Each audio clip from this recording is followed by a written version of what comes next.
大家好，我是 A 夫。昨天3场晋级方向我又全押对了，但真正的重头戏是阿根廷那场。你要是看了心脏，估计跟我一样提到嗓子眼儿。昨天我甩的那个 AI 剧透，差一点就真应验了。等会儿细说。今天16强开打，而且有意思，上一轮在点球上把我坑惨的那2只黑马，今天又摸上门来了。先说昨天，埃及打澳大利亚1-1拖进点球，埃及4-2淘汰澳大利亚。我押的埃及方向对。连这场低比分容易拖进加时，赛前也说中了。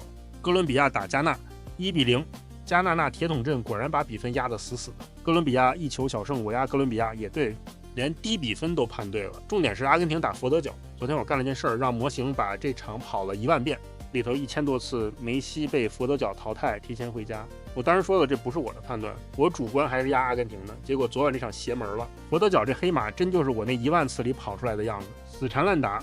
阿根廷2回领先，他2回给你扳平，90分钟2-2，活活把卫冕冠军拖进了加时。你想想90分钟拖平，然后看运气，这不就是我那1000多次梅西回家走的那条路吗？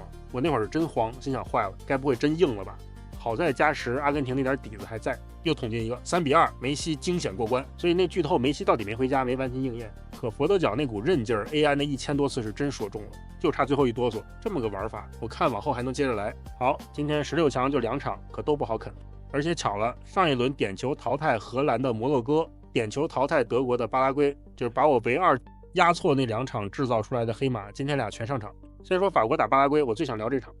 巴拉圭什么货色？你上一轮见过了，一个铁桶阵零封德国，拖到点球把他送回家，专治各种不服。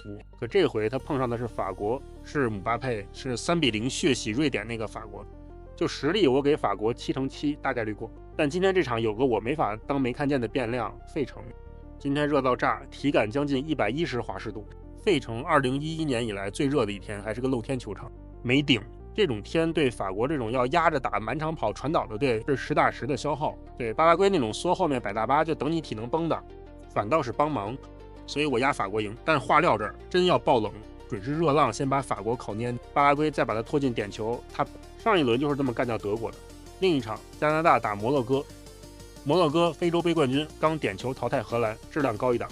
加拿大东道主，主场氛围加上戴维斯那股拼劲儿，庄家看好摩洛哥，我也信摩洛哥，给4-7，略微给加拿大留了点东道主的面子。就提醒一句，加拿大主场肯定给你死磕，搞不好又拖进加时。